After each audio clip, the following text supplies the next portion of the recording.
Yesterday on Fox, of all places, Bernie Sanders and Lindsey Graham had a debate.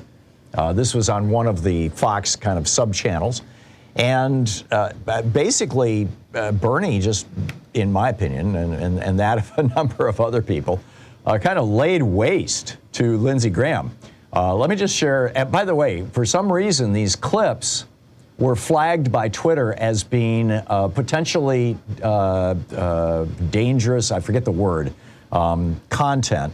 And yeah, the following media includes potentially sensitive content.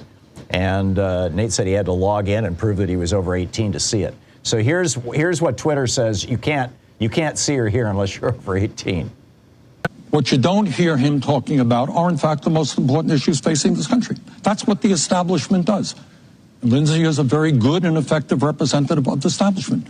Does Lindsey have a concern that we are the only major country on earth not to guarantee health care to all people? That some 60,000 people a year die because they don't get to a doctor on time? I didn't hear much about that in that opening statement.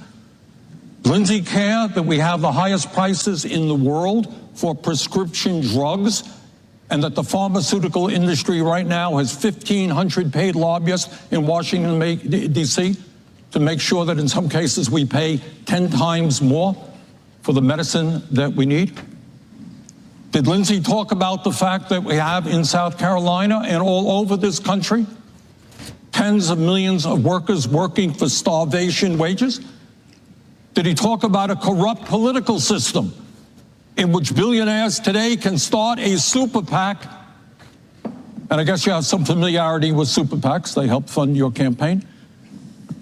Who can spend unlimited amounts of money to elect candidates. You have the absurd situation where super PACs frequently spend more money than the candidates themselves. I didn't hear Lindsey talk about the crisis of climate change or the reality that scientists are telling us. It's not Bernie Sanders, Lindsey.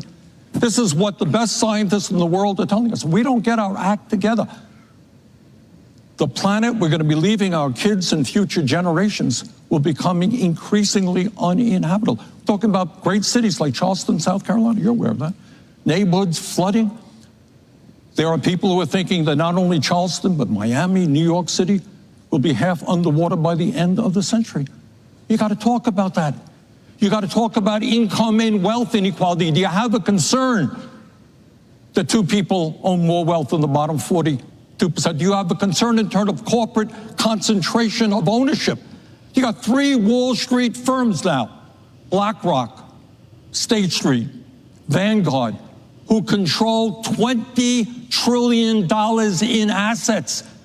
They control hundreds and hundreds of corporations throughout this country. Bottom line is we are moving toward oligarchy.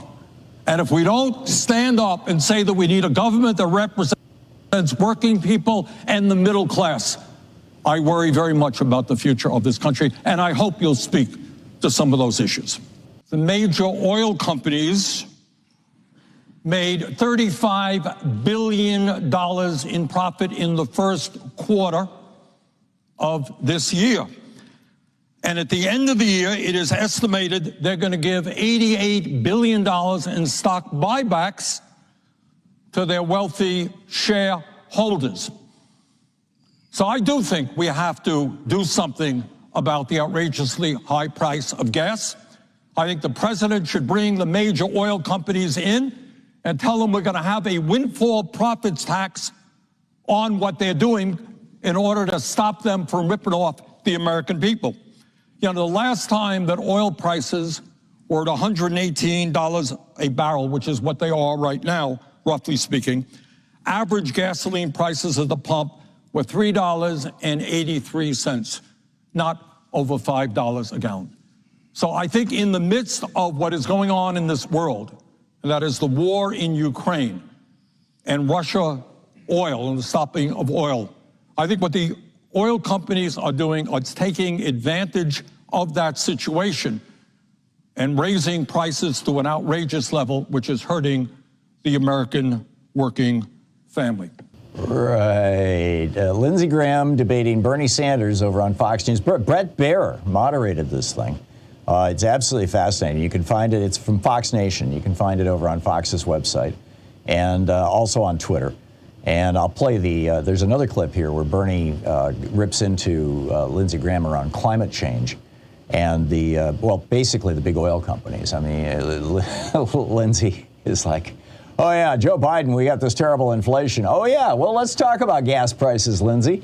And I'll share that Bernie clip with you on the other side. But it's amazing. Bernie Sanders, the Energizer Bunny of politics, for 11 years, every single Friday, including a couple of times on the Friday after Thanksgiving. I mean, he was on this program taking your calls for a whole hour, the Brunch with Bernie program. And he is still at it. He's still out there talking. He's still out there, carrying the good fight and just as sharp as ever.